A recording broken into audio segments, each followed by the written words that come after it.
Fortnite's Battle Royale mode has recently came out, and it's also become free to play. And if you're like me, you haven't really played any Battle Royale games before, because I think mainly they're on PC, and I mainly just stick to my Xbox. So I just wanted to share with you some of the few things that I've learned about this game since playing it, because this was the first Battle Royale game that I've ever played. If you're unaware of what a Battle Royale game is, basically there's 100 players that spawn with nothing, and then they parachute in from the start, and there's a very large map, and you have to go out and find weapons and stuff.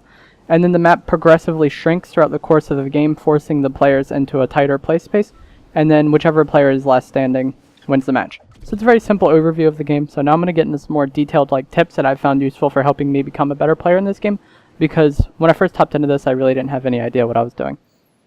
The first part is when you're in the bus, before you jump out, a lot of people jump out right away, and when everyone jumps out in the same spot, they're all competing for the same loot. Like there's weapons and ammo and health packs and stuff that spawn in the buildings and you have to collect. And if everybody jumps in the same general vicinity, you're competing with let's just say 30 people all for the same 5 guns. That's not how the spawn rate works exactly, but it's just an example I'm saying. There's not enough guns for everybody, so you're probably going to get boned in that situation. So I like to wait until a majority of the players have jumped out. Maybe I wait until 50 or 75% of the bus's path, because it does a pass over the map. And then I try not to jump in a large area such as neighborhoods. When you're in the area, it can be hard to see everything, but there will be very large areas, like huge clusters of buildings or a big farm or a big warehouse area. And a lot of players will go for this because it's just the first thing they see. But if you actually pay attention and look closely at the map, you could see these little houses or little clusters of 2 or 3 houses, or maybe just one house on its own and a shack.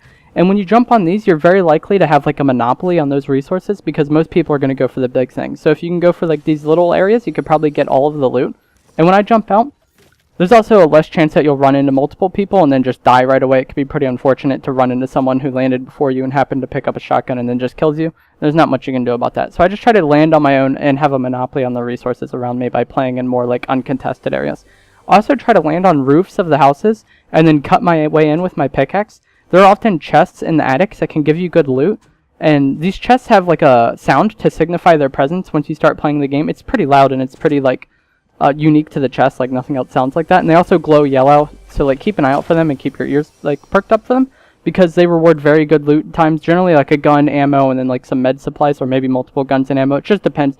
And then there's also just stuff that spawns in the house and various rooms. But that's random. The chests, if you get a chest, I think it's guaranteed to drop a gun at least, which is pretty nice. Early on in the game, if I'm in a safe, low-populated area, I'll cut down a few trees.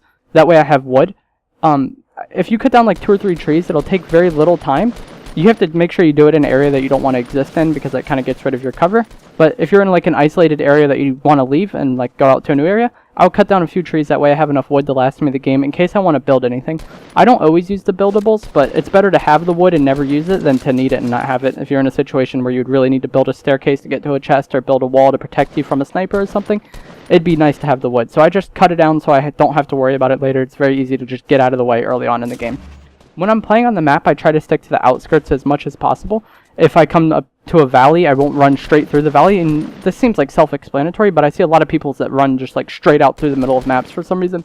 I try to stick to the outskirts. Maybe if there's a mountain, I stick to the side of it, even though I'm not climbing it. I'm just using it as cover. That way there's just that location. I don't have to worry about people on that mountain looking at me.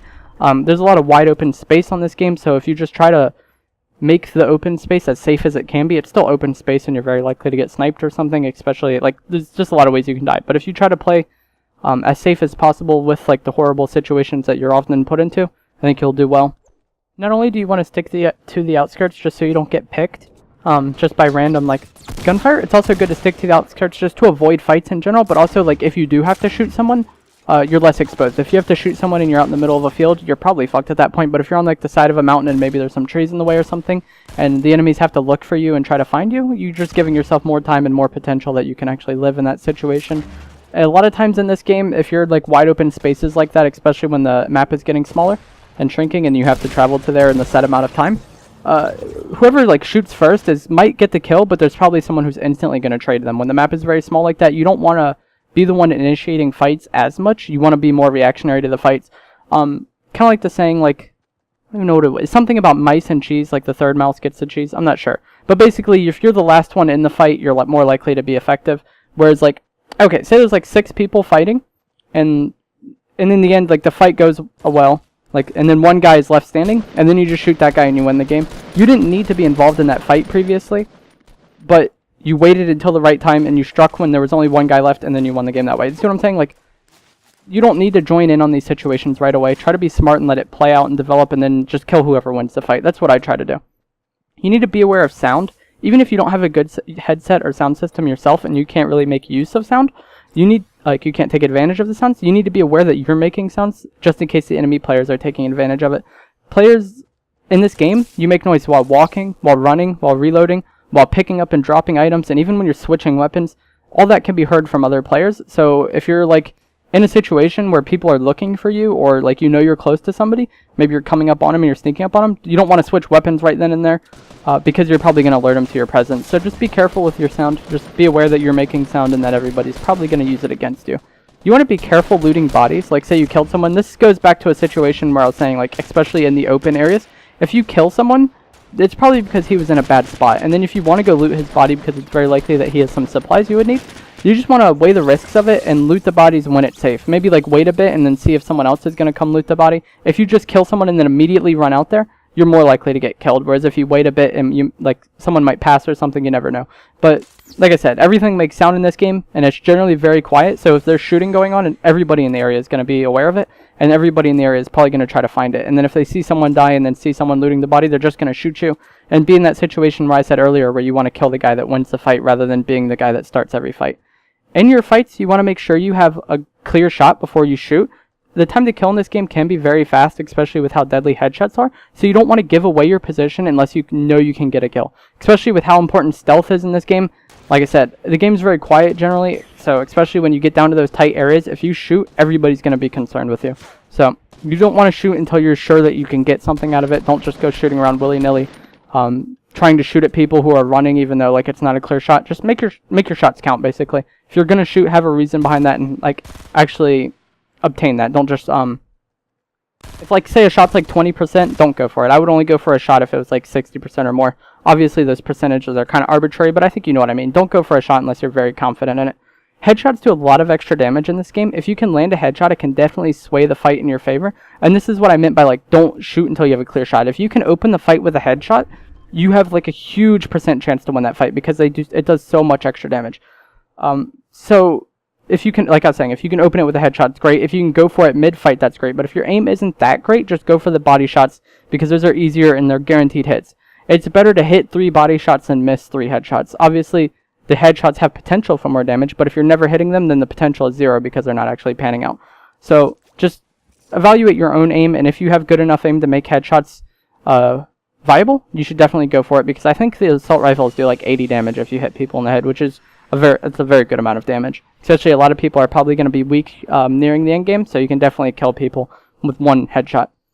With the weapons in this game, they don't really have recoil per se, they just have spread. Since it's a third-person shooter, it's kind of hard to do recoil, so what they do is spread instead. So your gun is very, like, kind of inaccurate, but you can crouch to make your weapon even more accurate, especially for your opening shot or in very long-range fights.